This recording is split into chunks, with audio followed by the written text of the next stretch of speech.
Les fidèles catholiques du monde entier célèbrent une solennité ce 15 août, à savoir la fête de l'Assomption ou la montée de Maman Marie au ciel. Au niveau du Burkina Faso, la communauté catholique prie pour la paix et pour les déplacés internes. Dans quelques instants, nous vous ferons vivre l'ambiance de cette fête au sanctuaire de Yarma et à Dissine dans le sud-ouest où l'Assomption est célébrée de façon particulière. Dans l'actualité également, nous sommes toujours en période de vacances scolaires, mais pas pour tous les élèves. Nombreux d'entre eux sont en classe à poursuivre des cours dans plusieurs matières. Une façon pour eux de prendre de l'avance sur la prochaine année scolaire. Nous ferons le constat dans quelques établissements de la ville de Ouagadougou.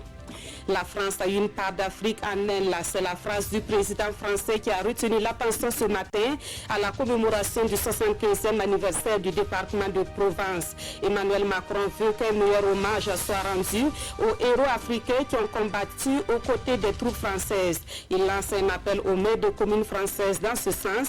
Des précisions à suivre en fin de journal. Mesdames, Messieurs, bonsoir. Bonne fête de l'Assomption. Une fête pour laquelle Yarma était ce matin le point de convergence de nombreux fidèles catholiques. Ils ont célébré la montée de Marie, Mère de Jésus au ciel, tout en l'implorant pour la paix et pour les déplacés internes. Au nom de ceux qui ont pris part à la célébration eucharistique, il y avait des autorités gouvernementales. Les temps forts de la solennité de l'Assomption à Yarma avec Oscar Soulama et Sanoua Christine Koulibaly. Ils sont des milliers de fidèles catholiques à se masser au pied du sanctuaire marial Notre-Dame de Yarma pour la solennité de l'Assomption.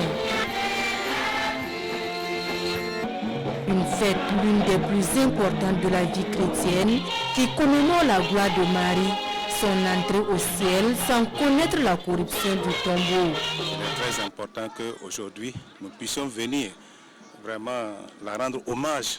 Parce qu'une mère reste toujours une mère. Et en même temps que nous la rendons hommage, nous lui demandons encore d'intercéder auprès de son Fils Jésus pour obtenir de nombreuses grâces.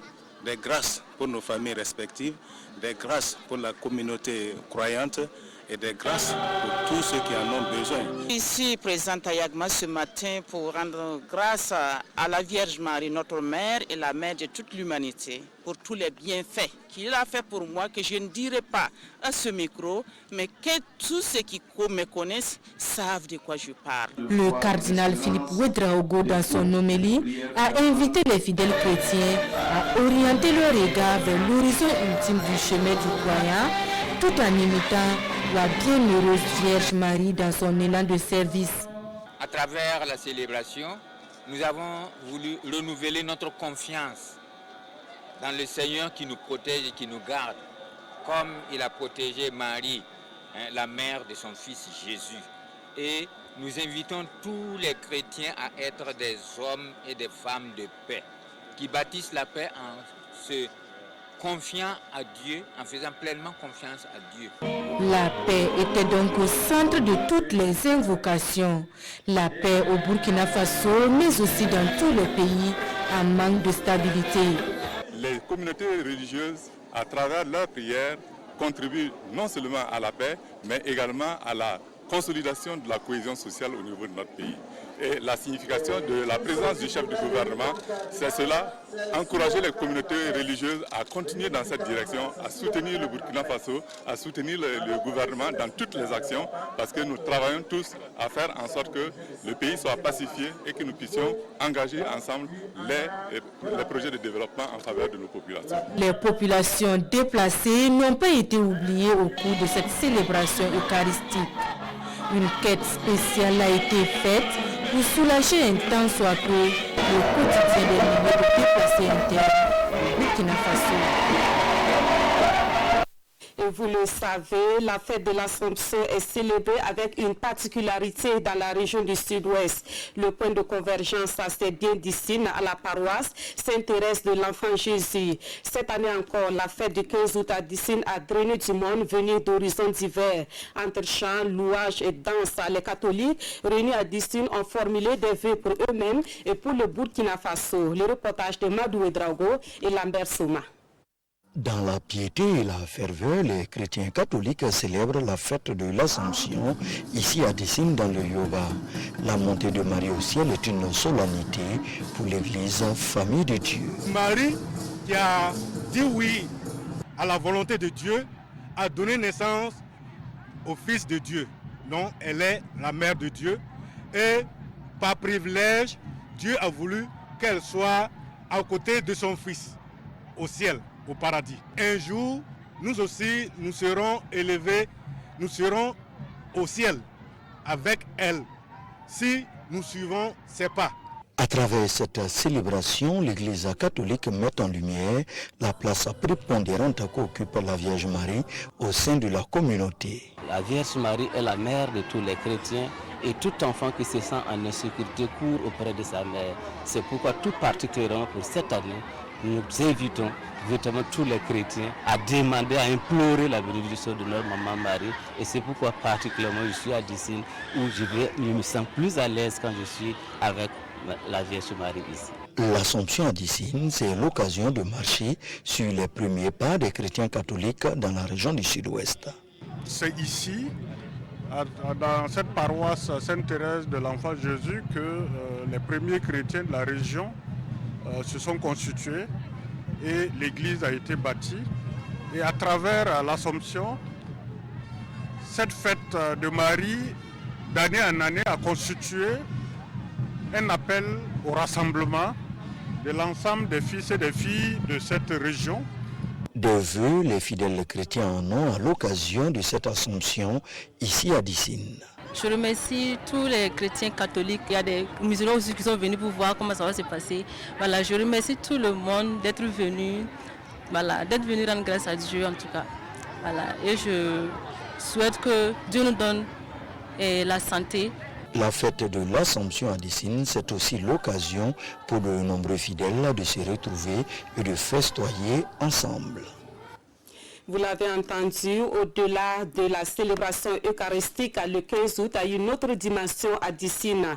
Après les messes, les lieux de réjouissance et de commerce ont été pris d'assaut par les fidèles catholiques. C'est un moment de retrouvailles en famille ou entre amis dans une ambiance festive, un aspect festif qui n'occulte pas bien sûr le spirituel dans cet événement qui fait la renommée de Dessine. Madou Ouedraogo et Lambert Souma.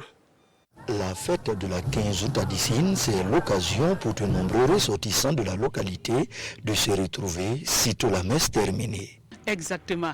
C'est cette occasion-là que presque tout Dessine se retrouve. Ceux qui sont à l'extérieur de Dessine, à Ouara, Bobo, en Côte d'Ivoire, au Ghana, c'est cette occasion-là qu'on se retrouve à Dessine. C'est à cette occasion-là vraiment qu'on a les nouvelles les uns les autres. Un repas pour les tout-petits et quelques membres de la famille. Et le reste de la journée se passe en ville. Après la messe, c'est la fête en ville. Comme vous le constatez, nous sommes dans la famille, mais vous constatez que pratiquement il n'y a personne dans la famille. Parce qu'après la messe, là, chacun se cherche. D'autres sont dans les maquis, au marché, sur la colline et ainsi de suite. La fête de l'Assomption à Dessine n'est pas seulement religieuse. Le business est aussi présent.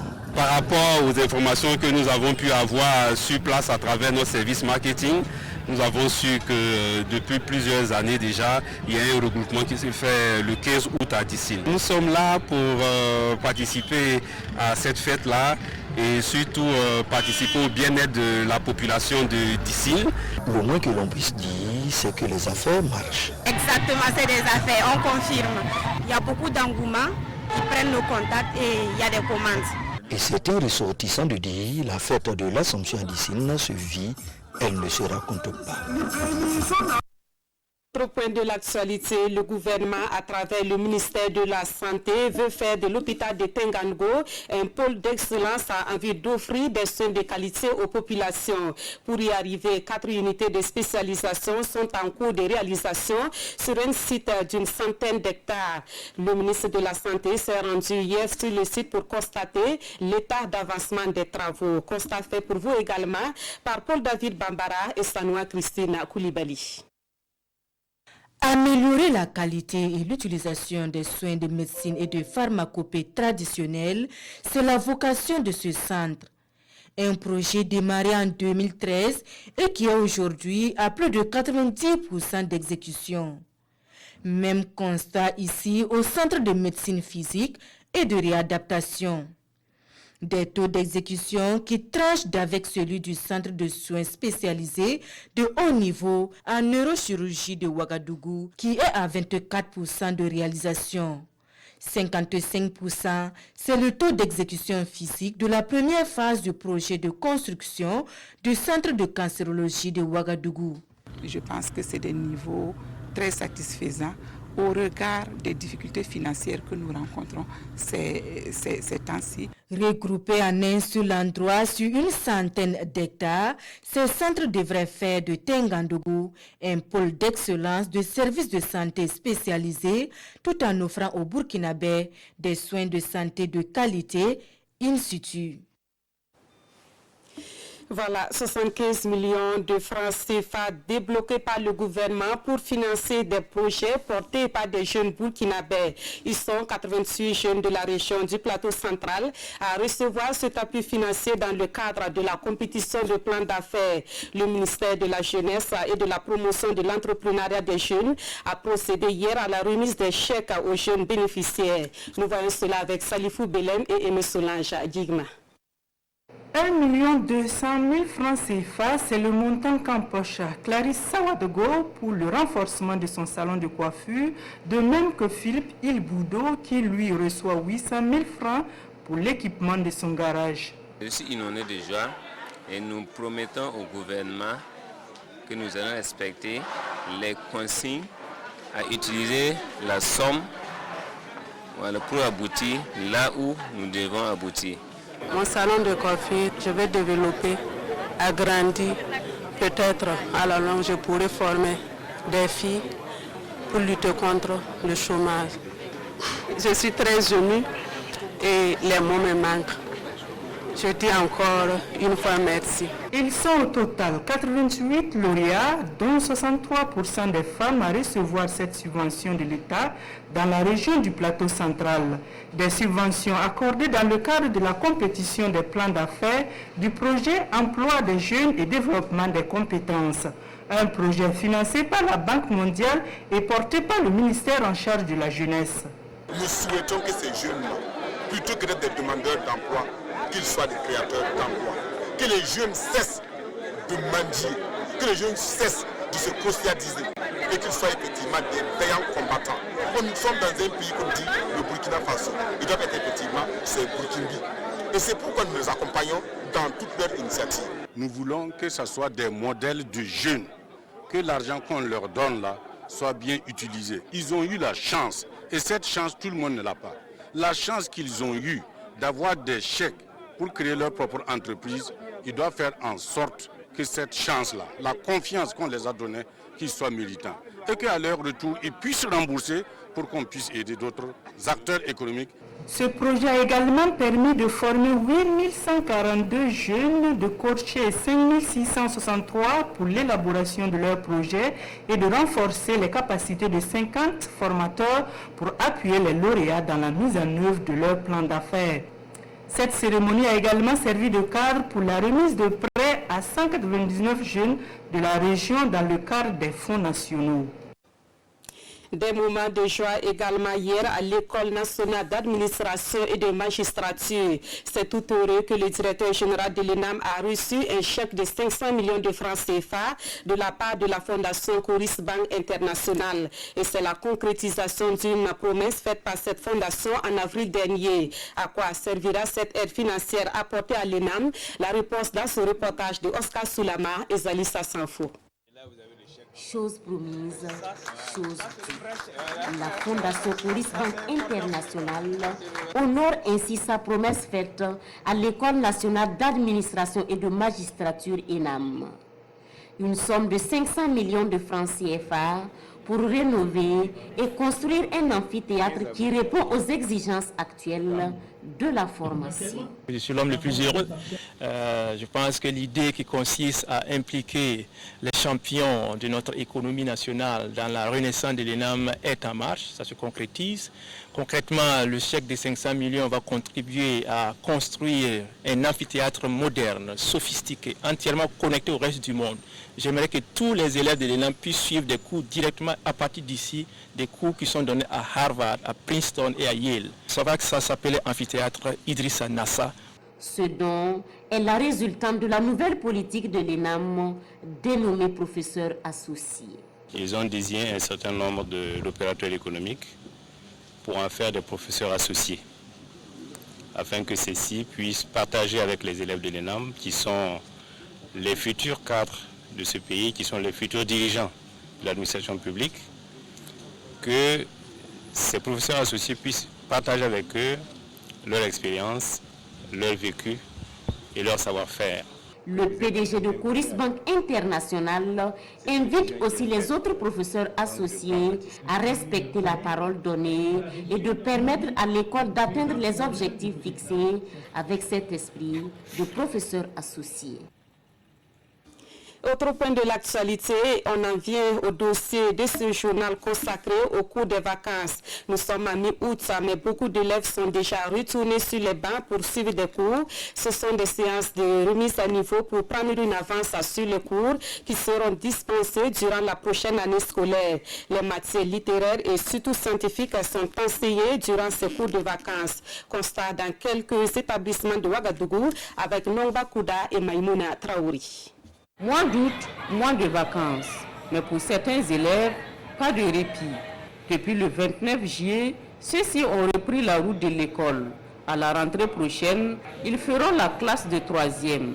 C'est pour mieux préparer le BEPC, le brevet d'études du premier cycle, que se sont inscrits pour les cours de vacances. J'ai fait les cours de vacances pour bien me préparer à mon examen et pour bien réussir ça.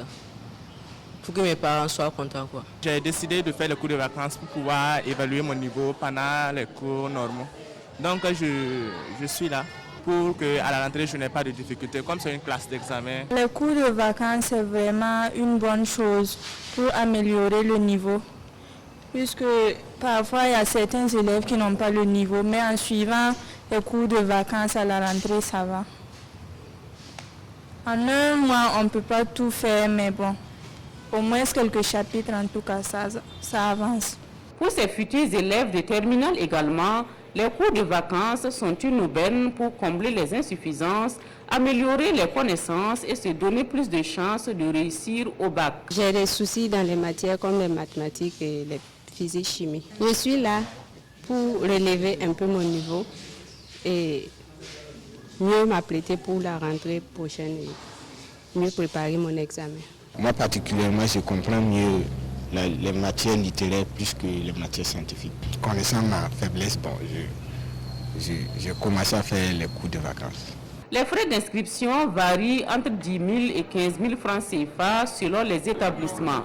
Mais partout, l'accent est mis sur les mathématiques, la physique-chimie, les sciences de la vie et de la terre, le français, l'anglais. Beaucoup de nos élèves, souvent, et pendant les vacances, ils oublient carrément les cahiers.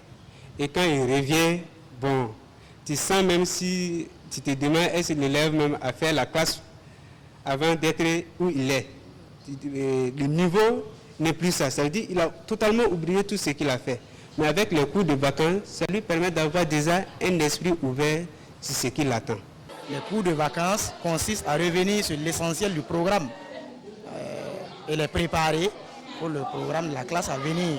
Par exemple, là, il était question de vecteurs, alors que les enfants ont vu les vecteurs en classe de 4e, première et seconde partie. Il était question de faire des rappels dans un premier temps et ensuite introduire le premier chapitre, à savoir la multiplication d'un vecteur par un nombre réel. Donc c'est une suite logique. C'est l'essentiel qu'on rappelle au cours des 2 premières semaines et au cours des 2 dernières semaines, on profite d'introduire les premiers chapitres que nous appelons chapitres de base du programme de la classe à venir. Si vous suivez le cours de vacances comme il se doit et les conseils vous les suivez exactement, il va de soi que votre niveau sera plus élevés que ceux qui n'ont pas fait le cours de vacances. Outre les cours théoriques et les exercices d'application, les élèves bénéficient aussi de conseils pratiques, de quoi les mettre en confiance et leur permettre d'aborder l'année scolaire avec plus de sérénité. Je vous amène à présent à Dzapaga, dans la région de l'Est, pour parler du projet d'appui à la transition agroécologique. Ce projet, qui a été lancé le 9 août dernier, devra toucher plus de 2000 ménages qualifiés de vulnérables. Grâce à ce projet, les ménages ciblés verront leur résilience et leur sécurité alimentaire renforcée. Le financement est assuré par l'Agence française de développement. Plus de précisions avec Ibrahim Sanou. Les vulnérables de la province de la Tapua bénéficieront de formations et de sensibilisation sur les pratiques agroécologiques. Cela s'inscrit dans le cadre du projet d'appui à la transition agroécologique dans la région de l'Est, dont le lancement intervient ici à Diapaga. C'est un projet qui est en tout cas ambitieux, en ce qu'il vise une transition agroécologique, donc l'appui d'un certain nombre d'acteurs, de communautés dans la province de la Tapua ici, pour un renforcement, j'allais dire, de leur sécurité alimentaire et nutritionnelle, donc plus leur résilience, le renforcement de leur résilience en matière de sécurité alimentaire et nutritionnelle. En plus de ces ménages, 118 organisations de producteurs et leurs fêtières, ainsi que 25 agents de vulgarisation de l'agriculture, de l'élevage et de l'environnement bénéficieront des formations. L'INEA intervient dans le cadre du parterre à travers ces technologies éprouvées. L'objectif est de permettre une adoption, une diffusion des techniques agroécologiques permettant d'avoir une meilleure qualité nutritionnelle au niveau des exploitations agricoles familiales, surtout les exploitations vulnérables. Mise en œuvre par le consortium Action contre la faim, l'INERA et l'association Béonéré, ce projet est financé par l'Agence française de développement et va durer 3 ans. En actualité sportive, c'est demain 16 août que débute le championnat national de première division. Le premier match va opposer l'USO à Raïmo au stade du 4 août de Ouagadougou. Ce jeudi, la Ligue de football professionnel était face à la presse pour apporter des précisions sur le déroulement de la saison. Moussa Ouedraogo et Salif Ouedraogo. Un site web pour la e-gestion du Faso Foot, une trouvaille du département des compétitions nationales de la Fédération burkinabé de football pour rapprocher davantage le Faso Foot des internautes. Le portail fasofoot.bf permettra donc à la Ligue de football professionnel de partager les informations concernant les championnats. C'est une plateforme qui va concerner tous les acteurs. Donc les commissaires au match pourront dorénavant, à partir de leur domicile ou bien en tout cas à partir d'une connexion, remplir directement leur rapport via le net, et ces résultats-là sont tout de suite disponibles pour les différents visiteurs. Pour la nouvelle saison, l'effectif de chaque équipe passe de 18 à 30 joueurs et chaque joueur du Faso Foot aura droit à un badge. Contrairement à l'édition écoulée, il n'y aura pas une cérémonie de lancement de l'exercice 2019-2020 du Faso Foot. Déjà, en voyant le calendrier, vous voyez très bien avec 2 matchs avancés, avec Raïmo qui remet son titre en jeu face à l'USO au stade du 4 août à 16h. Donc ça sera vraiment un lancement très sobre. Ce sera la deuxième fois depuis le 25 octobre 2014 que l'Union sportive de Ouagadougou débute sa saison face aux champions sortants. À l'époque, elle avait accroché l'étoile filante de Ouagadougou, 0 but partout. Actualité à l'étranger, ce 15 août 2019 marque le 75e anniversaire du débarquement de Provence en France. À la cérémonie des commémorations, Emmanuel Macron a lancé un appel aux responsables municipaux français à honorer les héros africains à travers les baptêmes de rue et autres espaces publics. La France a eu une part d'Afrique en elle, dira Emmanuel Macron, lors de cette cérémonie à laquelle ont pris part les présidents ivoiriens et guinéens. Africains qui arrivons de loin, nous venons de nos pays pour sauver la patrie. Le chant des Africains, 75 ans après. Et Nous gardons au cœur une invincible ardeur, car nous voulons porter haut et fier le beau drapeau de notre France entière. Comme le veut la tradition, les commémorations du débarquement de Provence dans le sud de la France mettent l'accent sur le rôle des soldats des colonies. 15 août 1944, début de l'opération Dragon. 260 000 combattants forment la plus grande armée de Français impliqués dans la libération. 70% d'entre eux viennent d'Afrique du Nord et d'Afrique subsaharienne. Ce jeudi, le président français Emmanuel Macron était accompagné de ses homologues guinéens et ivoiriens, ainsi que de Nicolas Sarkozy, le seul ancien chef d'État français à avoir accepté l'invitation. Tous se sont joints au parterre de vétérans présents à la nécropole de Boulouris pour redonner à ces soldats la place qui est la leur dans la mémoire collective. La France a une part d'Afrique en elle. Et sur ce sol de Provence, cette part fut celle du sang versé. Les noms, les visages, les vies de ces héros d'Afrique doivent faire partie de nos vies de citoyens libres. Emmanuel Macron a lancé un appel aux maires de France pour nommer les rues, les avenues, les places en hommage à ces héros oubliés. 320 soldats alliés sont morts ce jour d'août 1944. Et puis en Chine, la tension reste vive à Hong Kong. Les autorités ont durci le ton contre les manifestants pro-démocratie après une scène de violence à l'aéroport. La situation fait craindre des lendemains incertains à Hong Kong, devenu le théâtre d'une mobilisation historique contre le régime en place. Des actes quasi-terroristes. C'est dans ces termes que la Chine a qualifié les incidents qui se sont produits mardi soir, en marge d'un nouveau jour de contestation à l'aéroport d'Hong Kong. 2 hommes, suspectés par les manifestants d'entretenir des liens avec le régime de Pékin, ont été passés à tabac. Des images qui ont fait le tour des médias chinois, alors que la contestation à Hong Kong était jusqu'à présent à peine mentionnée.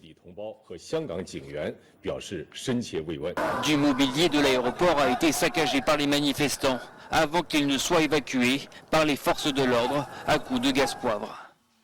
Une escalade des tensions qui fait craindre une répression d'envergure.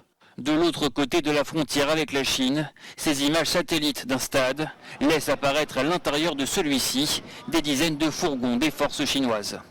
Depuis 10 semaines, la contestation pro-démocratie paralyse Hong Kong, une ancienne colonie britannique rétrocédée à la Chine en 1997, à la condition qu'elle conserve son autonomie. Mais celle-ci est remise en question par les autorités de Pékin, qui souhaitent reprendre le contrôle du pouvoir judiciaire. Plusieurs pays, dont la France et les États-Unis, se disent préoccupés par la situation.